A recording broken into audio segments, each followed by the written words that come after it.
I said that the Hungarian royal crown is one of two surviving Byzantine crowns, but there may be another, though it's extremely mysterious. Interestingly, all three are associated with the Hungarian monarchy.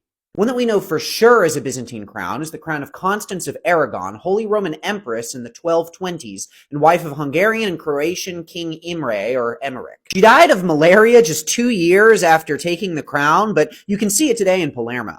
This one is the real mysterious one. It's what's called the Monomachus crown, made of 7 gold plates and found by a farmer in 1860 in what is today Slovakia. On its front, it depicts Byzantine Emperor Constantine IX Monomachus, his wife Zoe, and her sister Theodora Porphyrogenita, who was the last Byzantine ruler of the Macedonian dynasty that is believed to have been descended from Alexander the Great.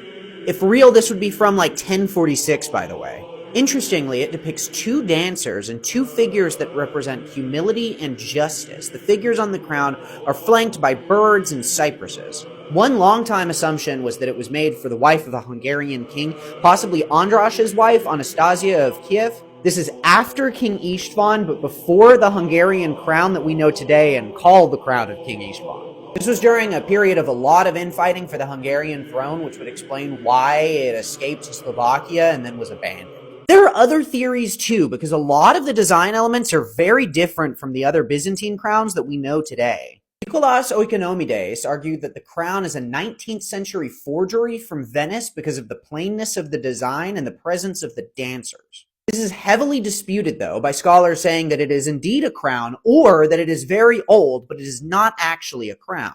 Henry Maguire suggested that these are plaques intended to be sewn into a leather or cloth belt, and that the dancers are choruses of graces for Constantine IX. Timothy Dawson suggests that the crown is actually a ceremonial armband given to soldiers as an award, likely from Constantine IX to a court eunuch who became a successful general and won the Battle of Ostrogos. He points out that the emperor's seating placement between these 2 empresses is indeed reflected in primary sources of the triumphal procession for the eunuch general. He also points out the emperor's last-minute approval for the triumph of the battle, which would explain some of the uniqueness in what would have been a ultimately rushed design. If true, the Monomachus crown, or armband, would have been either given later on as a diplomatic gift to Hungary or loot from a crusader's sack of Constantinople. So what do you think?